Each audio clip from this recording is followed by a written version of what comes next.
question says that in a quadrilateral, the ratio of the angle is 1:2, 2:3:4, and I need to find all those angles.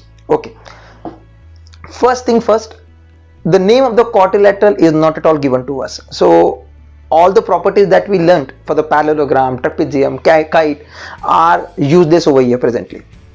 So which property is there for the quadrilateral which will be common for all and it is related to angle? Is there any idea for you? Yes, the sum of angles in a quadrilateral is always 360 degree. It doesn't matter what type of angle is there, what is the measure, but when you add all those angles of quadrilateral, the sum will definitely come 360 degree. We got the formula in which we can substitute the value, but which value we should keep? Because angles are not given to me, it is given in the ratio. So very first thing, my target will be to turn that ratio into measures of angle. Do you know why fear when sir is here? What we are going to do, whether you are in 8th standard, 9th standard, 10th standard, whenever you come across with the ratio, always keep it in mind, begin with the common multiple. That common multiple will help you to turn ratio into particular values. First, you mention that which ratio is given to us. That is 1:2, 2:3:4. Second step, consider a common multiple. Over here, I have considered k. Those values will be turned to the value with respect to k. 1:2, 2:3:4. That gives the value 1k, 2k, 3k and 4k. And these will be nothing but the values of angles that we need. So measures of angles are clear now, that is 1k, 2k, 3k, 4k. Now write the property. Sum of angles in quadrilateral is 360 degree. So when you add all these angles, the way you are looking at in the screen, 1k plus 2k plus 3k plus 4k, my answer should be 360 degree. So add them. All k, when you add, you get the answer 10k equal to 360. Now we have to search such a number. When multiplied by 10, we get the answer 360. For that, do the inverse operation. So 10 will be shifted to other side, that goes in division. Why division? Because 10 is in multiplication with k. Okay. So k equals to 360 upon 10. As a result, we get the value of a k as we require, that is 36 degree. Now this 36 I need to substitute in those values of angle which we found with respect to k. So what we get, 1k equals to 1 into 36, that is equal to 36 degree. Then 2k equals to 2 into 36, that gives you answer 72 degree. 3k equals to 3 into 36, that gives you the answer 108 degree. And 4k equals to 4 into 36, that gives you the answer 144 degree. Now next question that is asked to us is, what type of quadrilateral is this? Observing these angles, we need to decide the type of quadrilateral also. So when you observe these angles, after analyzing them, you will come to know that, check third number and fourth number. When you add them, you will get the answer 180 degree. Check the second one and fifth one. When you add them, you get the answer 180. By these angles, we can say that only two pairs of adjacent angles are supplementary, and this is the property of trapezium. So this quadrilateral has to be trapezium, and do not forget to write the reason the way I have shown on the screen. So I hope I made it very clear to you. If you have any doubt, do not forget to drop it down in the comment section below. Then girls, this is the next question on the board, and it is of parallelogram. The question consists 5 to 6 sub questions, and each time whenever you solve it, do not forget to write the proper reason for that answer. The first question is, length of WZ is given to me and I need to find length XY. So if you observe the diagram, you will come to know that these two sides are opposite sides. And which is the property in the parallelogram for the opposite side?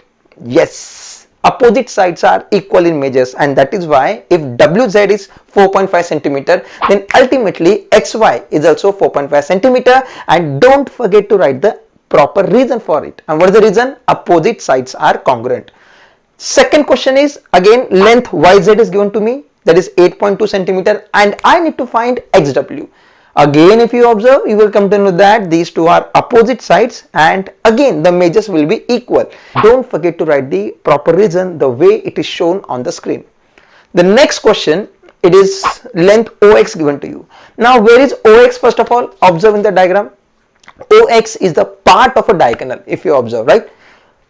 And what is the property of diagonals in the parallelogram? Diagonals bisect each other.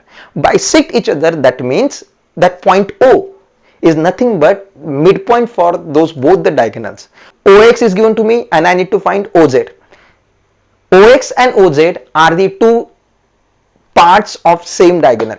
If O is the midpoint, that means OX and OZ both are equal in measure. That is why OZ also is equal to 2.5 centimeter, and the reason is diagonals bisect each other. Next question is OW is given to me this time. OW is 3.3 and I need to find WY. Now again observe, OW is a part of a diagonal. Which diagonal? WY, and I need to find full length of diagonal. Whenever a part is given and you need to find full, make it double. Of course, because O is the midpoint. So one part of that WY is 3.3. So by making it double, you will get the full diagonal. WY equals to 2 into length OW, the way you are looking. And after multiplication with the 2, we get the answer 6.6 centimeter, and that makes my final answer. And the reason will remain same. What is the reason? Diagonals bisect each other. Now last question of this, last sub question of this is angle WZY is given to me 120 degree and I need to find angle X and angle W. So very first remove those diagonals, okay, and now observe WZY and angle X are nothing but opposite angles of each other. So whenever 3-letter naming is given, boys and girls, you have to consider the middle letter, that is Z, and that is the main angle that we need to consider. So angle Z and angle X are nothing but opposite angles. So if angle Z is 120 degree, then X is also 120 degree, isn't it? Yes. The next angle that we need to find is angle W, and if you observe, angle W and angle Z are the adjacent angles. So whenever, what is the property for the adjacent angles? Yes, they are supplementary in parallelogram. Whenever you need to find one of the adjacent angle, okay, then what we need to do, we just need to subtract that other measure from 180.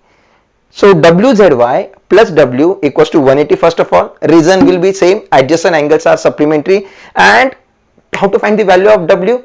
180 minus, yes, 120, and you get the answer 60 degree, and that is the answer for angle W. So the question is about rhombus, okay, and one angle of the rhombus is given to us, that is 50 degree, and I need to find all the remaining angles. Before starting the sum, let's be ready with the action plan, because without this we will not go further. What we need to do, before writing down the solution, we will try to solve this by observation. So here is a diagram of rhombus on the board. Consider angle ABK as shown in the figure, and angle 50 is surely there, right? If you observe diagram, 50 degree and angle A are opposite angles, so their measures must be equal because it's a rhombus, and in rhombus opposite angles are equal in measures. If you see angle K and 50 degree, they are supplementary because they are adjacent angles, and in rhombus adjacent angles are always supplementary. So to find the value of a K, we just need to subtract that 50 degree from 180, and as a result we will surely get 130, right? So we know now that angles of this rhombus are 50 degree and 130 degree in alternate order. Isn't it easy? Yes. And now time to write it down on the paper or on the screen. Very first step, you mentioned that we are going to consider angle ABK as shown in figure. Then which property we have utilized? Two properties, opposite angles are congruent and adjacent angles are supplementary. So here we will try to solve first adjacent angles are supplementary, so we will get the value of K. So 50 degree plus K equals to 180 degree, right? After that, that 50 degree will be shifted to other side of the equality, that goes in subtraction with 180. So what do we get? K equals to 180 minus 50, and as a result we get the answer 130 degree, right? Now mention that 130 in the diagram also, correct? Consider, we had already considered angle B and A as shown in figure. Now observe the diagram. 50 degree is equal to angle A, opposite angles. 130 and B are again opposite angles. Now write the property first of all. Opposite angles of rhombus are congruent, and then that's why we can say angle A equals to 50 degree and angle B equals to 130 degree, and bang, our answer is over.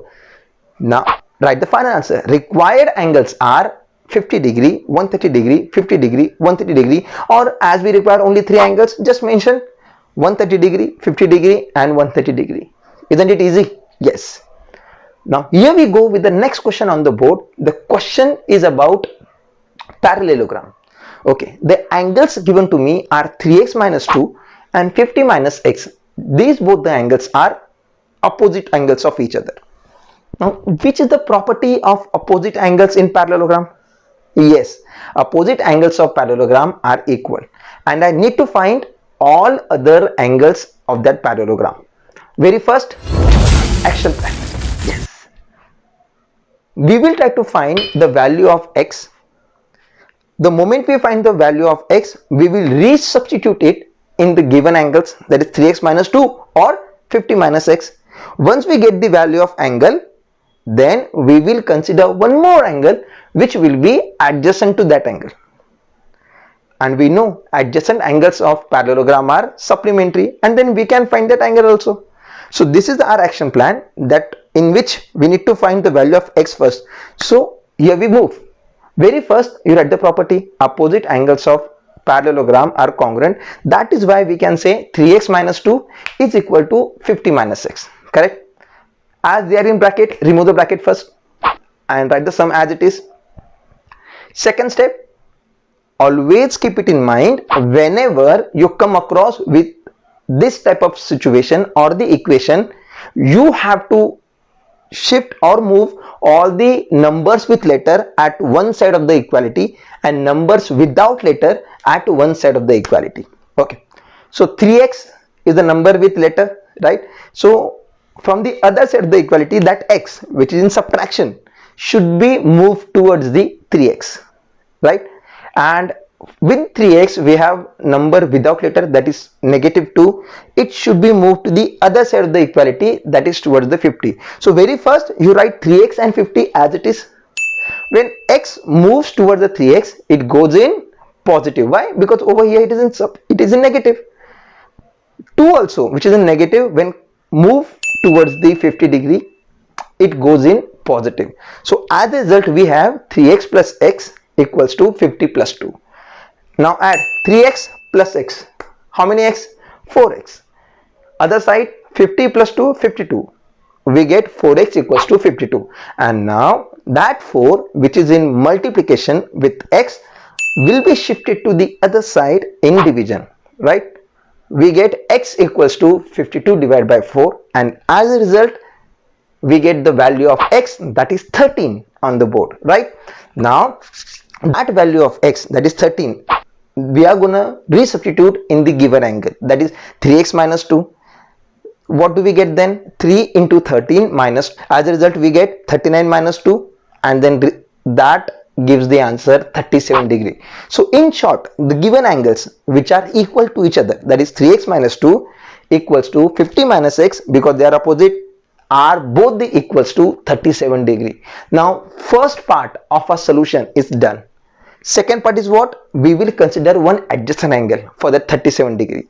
So consider that. Consider 37 and k are adjacent angle. But why are we doing this? Because adjacent angles are supplementary, the way property is written on the board. What do we get? 37 plus k equals to 180, because the property says that.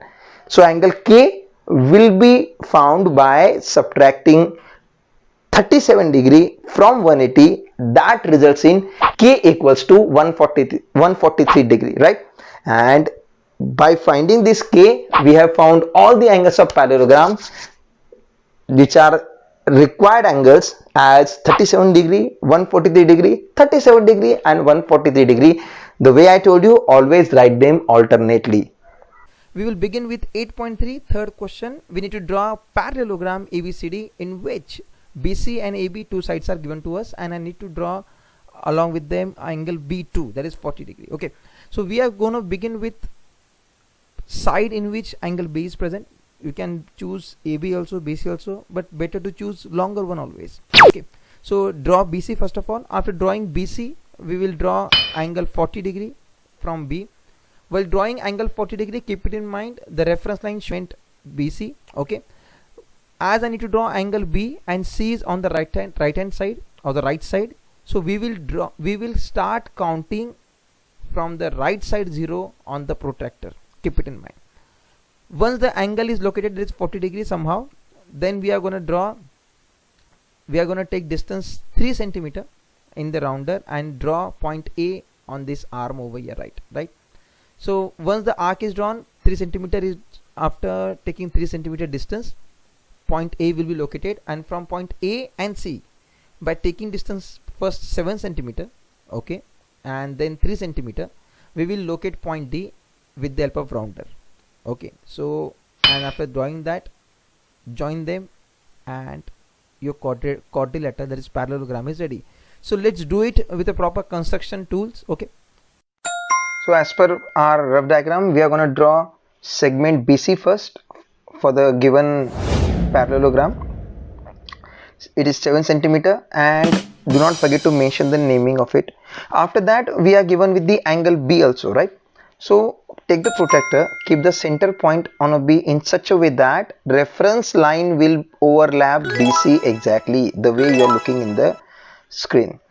After that, as second point C is on right side, so right side 0 we will start counting and mark 40 degree as per the demand of the question. Once the point is located, now next work is to join vertex B with that point, and the angle is completed. After completing that angle, now we need to mark second side, that is 3 centimeter from point B, that is side BA. Okay, so from point B only we will mark. So arc is drawn on that angle, and that is nothing but point A of the parallelogram. Now repeat the procedure by taking the same distance 3 centimeter from point C. Okay, this will help us to locate the position of point D. Now we will take the distance of AD. Okay, and once the distance is taken properly, that is 7 centimeter, draw the arc in such a way that it will intersect the previously drawn arc from C. That intersection is nothing but point D, and now only one thing is remaining, that is to join those vertices properly to that point D. So AD is drawn. After that, we will keep a scale in such a way that point C and point D will be joined, and after joining that, our work is completed. Parallelogram is ready for us. Do not forget to write the naming and always draw the rough diagram also.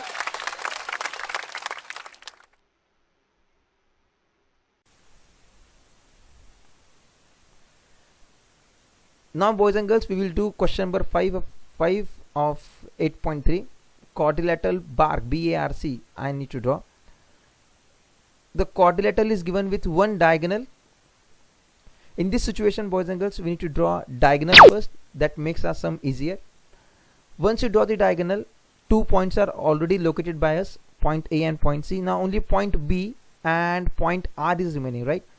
What you're going to do, we will take point B first of all above AC and point R below AC. For that, we'll take 4.2 distance in the rounder, keep the metal tip on point A and draw arc above somewhere here. After that, without changing distance, keep the metal tip on point C and draw arc above there, and those arcs will intersect in that plane, and that intersection is nothing but point B, and then only one thing is remaining, join the sides. Okay, now point B is located. Now we'll work on for point R. After that, we'll take distance 5.6 in the rounder, keep the metal tip on point A, draw the arc somewhere here, then again without changing distance, change the point, keep it on C, and then again draw the arc. It will intersect somewhere here, right? And that intersection is nothing but point R, then join the segments. In this manner, we can complete the construction of quadrilateral BARC. Let's do it practically now. Boys and girls, here again the way I told you, whenever a single diagonal and remaining sides are given in a quadrilateral, we begin with the diagonal itself.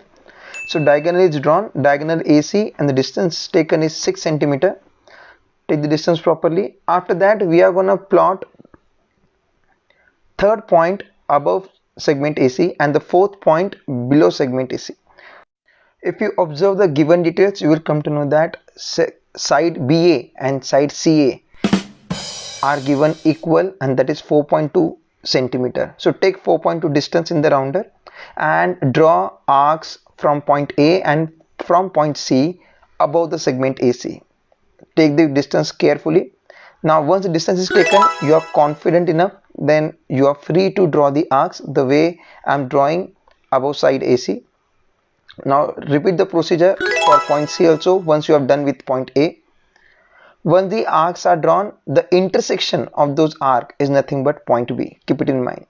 Now we are going to plot another point, that is a fourth point below segment AC, and that point nothing but point R. Again the distance BR and CR is given same, that is 5.6 centimeter. Take that distance in the rounder and now draw the arcs below AC, that is segment AC. These arcs will surely intersect each other, and their intersection is nothing but point R, and this is one of the easiest construction of the quadrilateral, in which 4 sides and 1 diagonal is given. So at the time you begin with the diagonal, and after drawing the diagonal, above the diagonal and below the diagonal we are going to plot third and the fourth point that is given in the detail. Once we locate third and the fourth point the way we located point B and R above and below the diagram, last thing that is remaining is to join those vertices together. Now presently AR is already joined by us, AB is also joined. Now we will join point BC and point CR also. That will make our quadrilateral complete. But do not forget to mention the details of the quadrilateral given to you in the diagram also. The way I am mentioning the values of side, the markings if they are equal, angles if it is given,